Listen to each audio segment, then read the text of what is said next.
नमस्कार, मैं हूं अंकुर और आप देख रहे हैं सत्यहिंदी.com।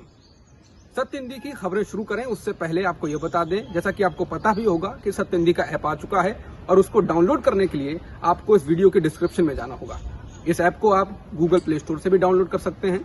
और अब नजर डाल लेते हैं अब तक की सुर्खियों पर। संसद के दोनों सदनों में बुधवार को भी जमकर हंगामा हुआ। हंगामे के बाद लोकसभा को अनिश्चितकाल के लिए स्थगित कर दिया गया, जबकि राज्यसभा को 12 बजे तक। राज्यसभा के सभापति एम वेंकैया नायडू ने मंगलवार को सदन में हुए हंगामे को लेकर सख्त नाराजगी जताई। बता दें, इस मानसून सत्र के पहले दिन से ही विपक्ष हमलावर है। वो पेगासस जासूसी जैसे मुद्दों पर चर्चा के शुरू से ही मांग कर रहा है, लेकिन सरकार वो करने की इच्छुक नहीं है। राज्यसभा के सभापति एम वेंकैया नायडू ने मंगलवार को सदन में हुए हंगामे को लेकर सख्त नाराजगी जताते हुए कहा कि विपक्ष सदन की मर्यादा को भूल गया है और जो कुछ सदन में हुआ वह लोकतंत्र के खिलाफ है। अपनी बात कहने के दौरान नायडू बेहद भावुक हो गए और उन्होंने कहा कि वो पिछली रात भर से सो नहीं सके। बता दें, कांग्रेस और विपक्षी दलों के सांसदों ने राज्यसभा में कृषि कानूनों के विरोध में नारेबाजी की थी। पंजाब से कांग्रेस के राज्यसभा सांसद प्रताप सिंह बाजवा एक मेज पर चढ़ गए थे और उन्होंने रूल बुक को सदन के आसन की ओर फेंका था। केंद्र सरकार ने संसद में बताया है कि जम्मू कश्मीर से धारा 370 को हटाए जाने के बाद से अब तक वहां सिर्फ 2 लोगों ने जमीन खरीदी है। ये बात इसलिए रोचक है क्योंकि धारा 370 के हटने के बाद सोशल मीडिया पर ऐसे संदेशों की बाढ़ आ गई थी कि वे कश्मीर में जमीन खरीदेंगे और कश्मीरी युवतियों से शादी कर वहीं बस जाएंगे। लोकसभा में ये जानकारी केंद्रीय गृह राज्य मंत्री नित्यानंद राय ने इस संबंध में पूछे गए एक सवाल के जवाब में दी। राय ने कहा कि 2 लोगों ने भी सिर्फ 2 ही संपत्तियां खरीदी हैं।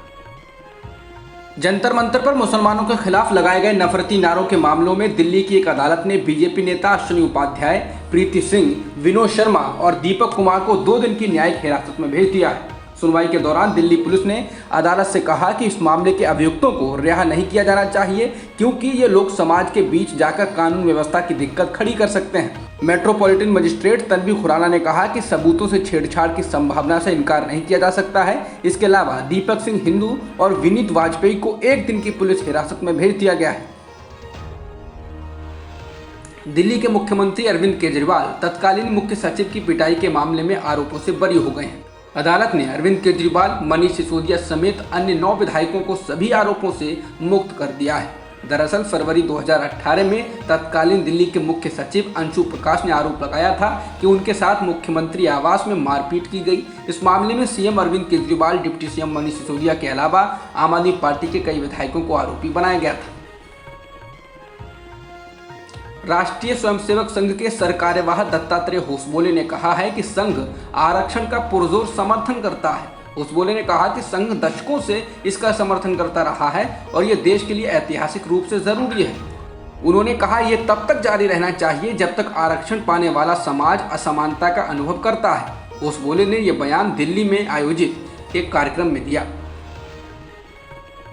ट्विटर ने बुधवार को दिल्ली हाईकोर्ट को बताया कि उसने कांग्रेस के वरिष्ठ नेता राहुल गांधी के उस ट्वीट को हटा दिया है जिसमें 9 साल की दलित लड़की के माता पिता की तस्वीर थी, जिसका कथित तौर पर दक्षिण पश्चिमी दिल्ली के एक शमशान में बलात्कार और हत्या कर दी गई। ट्विटर की ओर से पेश वकील ने यह भी बताया कि ट्वीट को हटाने के साथ साथ ही राहुल गांधी के ट्विटर अकाउंट को भी लॉक कर दिया गया है। मालूम हो, ट्विटर द्वारा राहुल के अकाउंट को लॉक करने के बाद से कांग्रेस इसके खिलाफ विरोध दर्ज करा रही है। त्रिपुरा पुलिस ने टीएमसी सांसदों अभिषेक बनर्जी, डोला सेन और पार्टी के अन्य शीर्ष नेताओं के खिलाफ पुलिस को उनकी ड्यूटी में बाधा डालने के लिए एफआईआर दर्ज की है। ममता बनर्जी के भतीजे अभिषेक बनर्जी के अलावा बंगाल के मंत्री ब्रत्य बासु और पार्टी प्रवक्ता कुणाल घोष के खिलाफ भी मामला दर्ज किया गया। एफआईआर में कहा गया है कि 14 टीएमसी नेताओं और कार्यकर्ताओं की गिरफ्तारी के बाद ये लोग पुलिस थाने पर पहुंचे और टीएमसी नेताओं के समूह ने अतिरिक्त एसपी और अन्य पुलिस कर्मियों के साथ दुर्व्यवहार किया और उन पर चिल्लाया भी। भारत में एक दिन में कोरोना संक्रमण के 38,353 नए मामले दर्ज किए गए हैं। इसके अलावा 497 लोगों की मौत इसी दौरान कोरोना के कारण हुई। फिलहाल देश में सक्रिय मामले 4,86,000 से अधिक हैं और रिकवरी रेट बढ़कर 97.45% हो गया है। अमेरिकी राष्ट्रपति जो बाइडेन ने अफगानिस्तान के नेताओं से कहा है कि वो एक साथ आकर तालिबान के खिलाफ लड़ें। बाइडेन ने कहा है कि अफगान सैनिकों की संख्या तालिबान से अधिक है और उन्हें लड़ना चाहिए। उन्हें अपने लिए लड़ना होगा, अपने देश के लिए लड़ना होगा। इसके साथ ही बाइडेन ने ये देखते हुए कि अमेरिका ने पिछले 20 साल में अफगानिस्तान में $1 ट्रिलियन से अधिक खर्च किया और हजारों सैनिकों को खो दिया, उन्होंने कहा कि हमको अफगानिस्तान से अपने सैनिक बुलाने पर कोई अफसोस नहीं है। अब तक की खबरों में इतना ही। बाकी खबरों के लिए बने रहिए सत्यहिंदी.com के साथ। सत्य हिंदी का ऐप डाउनलोड करें गूगल प्ले स्टोर पर।